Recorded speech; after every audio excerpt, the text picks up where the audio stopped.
Hey, it's Ty Crandall with Credit Suite, and in this short video, I want to introduce to you your Experian credit scores. By the end of this training, you're going to know how your Experian credit scores work, and most importantly, how you can control them. So look, your Experian commercial credit score is very, very, very important because this is the #1 score used by credit issuers to determine if you should be approved or denied, or how much you should be approved for, and the rates and terms that you'll pay. So if you ever want to get revolving lines of credit or credit cards for your business, then having a good Experian IntelliScore is vital to you being able to get the most money at the best terms. So Experian's IntelliScore is used to determine how likely you are to go delinquent on your revolving account. So as a matter of fact, it actually looks at how likely you are to go over 90 days late on your revolving accounts. Now, IntelliScore is the main score used for revolving credit. It's also the second most popular score used in the commercial credit scoring world. Now, again, this score is used to depict if you're going to be 90 days late or have a major financial issue,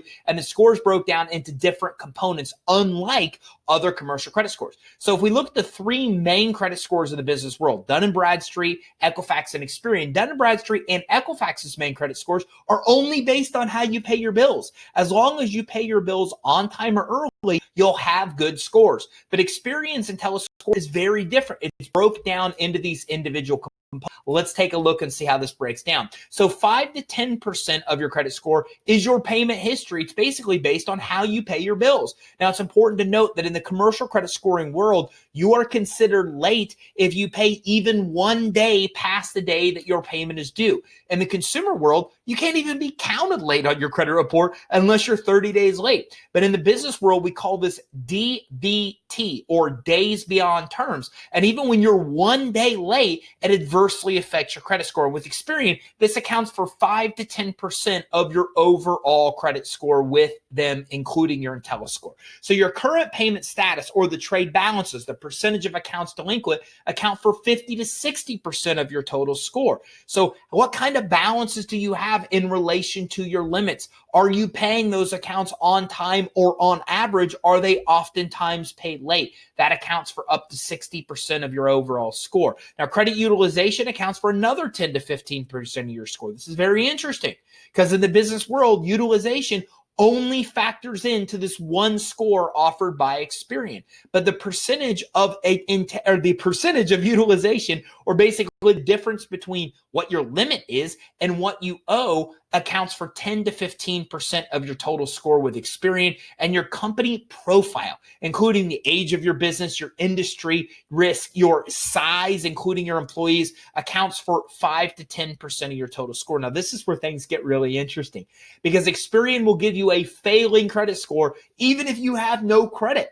And the reason this happens is that if they know your business name and address, and if they don't like your industry, then what they'll do is they'll oftentimes look at the number of employees to gauge your risk. And if you're starting up or you don't have a lot of employees, then that will automatically get you a failing score. So it's very important with Experian, all the reporting agencies, that you know what your NAICS code or your industry code is, that you make sure it's correct with the bureaus, or otherwise you could have it held against you and be held accountable for you being in a high-risk industry when you actually might not be. So here's the breakdown of your Experian IntelliScore. The last factor is your derogatory items, which accounts to 10 to 15% of your overall score. Liens, judgments, collections, bankruptcies, more of the things that are really comprised in the public record section of your Experian report, all is calculated into this 10 to 15%. So now you know the 5 factors that account for your Experian IntelliScore, but here's one important thing to look at when you look at this math.